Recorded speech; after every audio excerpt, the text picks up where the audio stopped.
Want to feel what it was like running through the jungles of Pandora? How about playing as the suave Mr. Bond, shooting gadgets out of your iconic car? You can even play as King Kong. No, not that one. Or that one. This one. Movie tie-in games were a staple of gaming growing up. They were often looked back on and dismissed as cash grabs. But I think these games had a unique charm that we don't see anymore. How often is it today where you can actually play as the main character from the movie? We have a lot of games focused around a movie, in the same universe even. I want to be the main character. I don't want to play as the new kid on the block.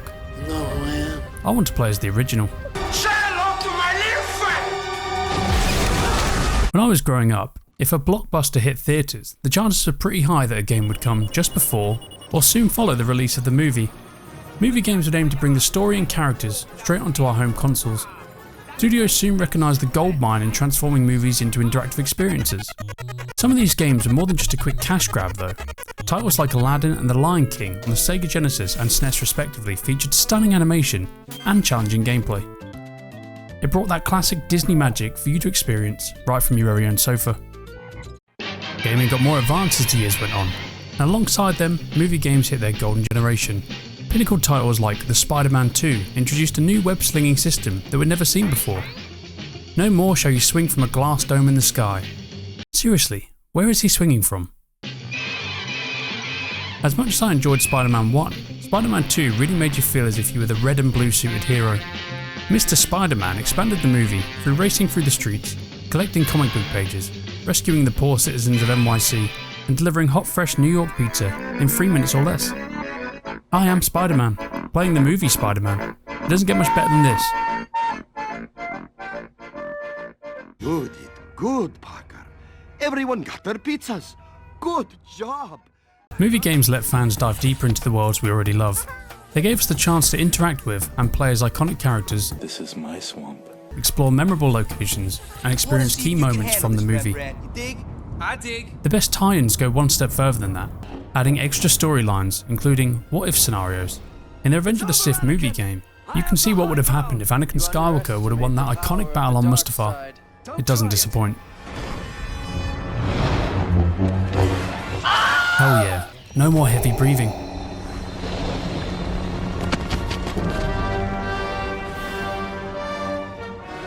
And Palpatine gets killed too. Amazing. Lord of the Rings The Two Towers was peak movie tie-in game entertainment. You felt totally immersed in Tolkien's world. You could watch real excerpts of the film tying into what you were playing at the time. It was fast and it was fluid. It even had an RPG-like progression system, using your earned experience points to unlock more powerful moves. It gave you that Hollywood production in your virtual movie battles, like this one, the Battle of Helm's Deep. Hear that? That's the licensed soundtrack from the movie. Iconic. You get to be Aragorn. No gimmicks, no playing as whoever this clone is. That's actually a really good game, by the way. Maybe you should play it before judging it. Hey, this is a one-man show, and that's not the point anyway. That game is fiction. This one actually happened. It's real. I'm the main character. I am the One Ring to rule them all. That doesn't even make sense. Enough. This game was perfect. Peter Jackson's King Kong offered an immersive experience in 2005 through the limitation of HUD, dark scenery and jungle ambience. The game captured the film's immersive environments, from the lush jungles to the towering cliffs, enhancing the overall atmosphere. King Kong's Peter Jackson had you playing both as Jack Driscoll in first person, and demonstrated Peter Jackson's apish brute strength and destruction in the third person. At some point we really need to have a look at Ubisoft and what changed, because they used to make some fantastic games. Speaking of, here comes the next one. James Cameron's Avatar, the game, followed suit by having the director's name at the forefront. Whilst lacking a snappy title, it made up for it by letting you experience the world of Pandora with a dual storyline. We could choose to play as either the Na'vi or as a human soldier. Okay, so this goes back a little bit on what I said before about playing as the main character. Whilst I move the goalposts, take a look at the beautiful world of Pandora. James Cameron's Avatar, the game, which we will now abbreviate as JC'(A:(TG) for short, didn't just mirror the film, it allowed players to explore Pandora in an open world style format.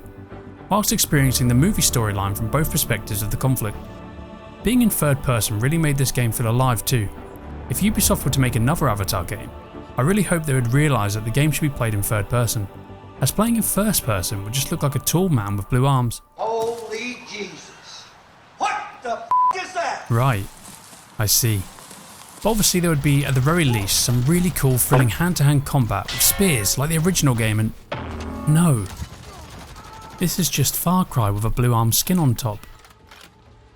JC''A:'TG also had a thrilling multiplayer mode that seems to go under the radar.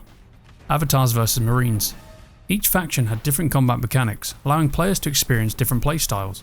Stealth and agility for Na'vi, versus technology and firepower for humans. I can't tell you the countless hours I spent on this game's multiplayer, being the best Avatar a man can be. GoldenEye was another game that was apparently quite good. Anyway, let's move on to Rugrats in Paris, the movie. No, I'm sorry, but you can't just gloss over GoldenEye. It was one of the best games ever created, inspired thousands of games of the future. It was one of the first games to blend stealth, mission-based objectives, and realistic level design. It made players feel like actual spies rather than just running around spraying guns. Its multiplayer mode even introduced split-screen gaming for up to 4 players. It created hours of endless fun. GoldenEye was a must-play, and you can't just skip over it like it was nothing. Okay, fine. I'll cover GoldenEye, but only if it had realistic weapons in the game. Is that fair? Well, it's a bit random, but yeah, I guess that's fair. I mean, for the time period, it had very realistic weapons. So it didn't have a pencil gun that shot lead out at the end of it? Oh, for f***'s sake, no, it was an AK-47. It had a pencil gun that shot lead, didn't it? The graphics were revolutionary for its time. It wasn't a pencil, it just looked a little bit like a pencil. Right, case solved. James Bond doesn't shoot pencils.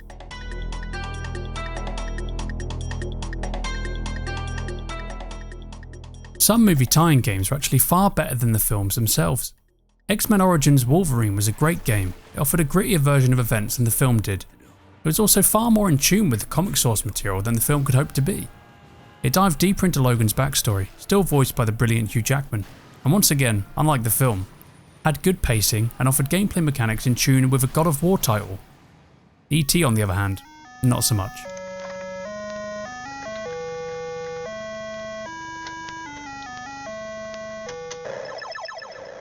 If you're a fan of the films, I challenge you to go play one of those games and not feel an overwhelming wave of nostalgia. Maybe that's why I love movie games so much. It takes me back to a memory of watching the movie.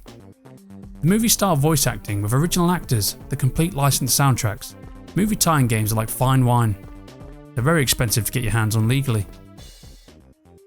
Developers typically had limited time to create a game to coincide with a movie's release. At least in their examples, they had a legitimate excuse for rushing a game.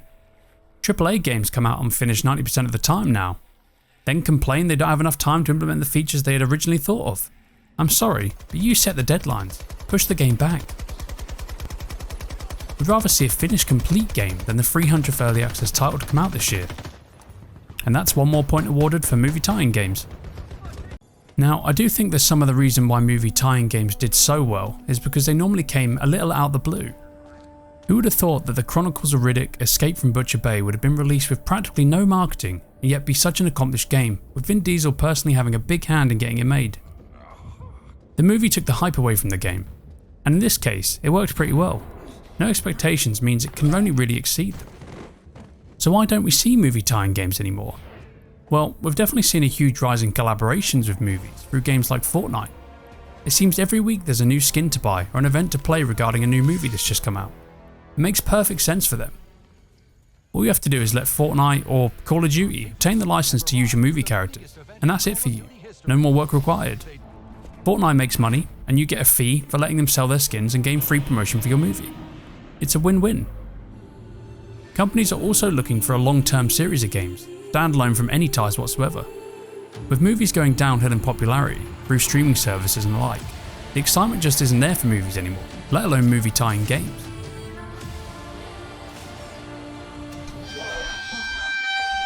I don't think we'll be seeing many directly tied movie games made in the future. But at least games such as RoboCop and Mad Max are still being made and were brilliant in delivering a film-like experience to us. Let me know in the comments what your favourite movie tie-in games are. Did I miss your favourite? I probably did. Should they make a comeback? Probably not. If you enjoyed the video, feel free to give it a like. and subscribe if you fancy.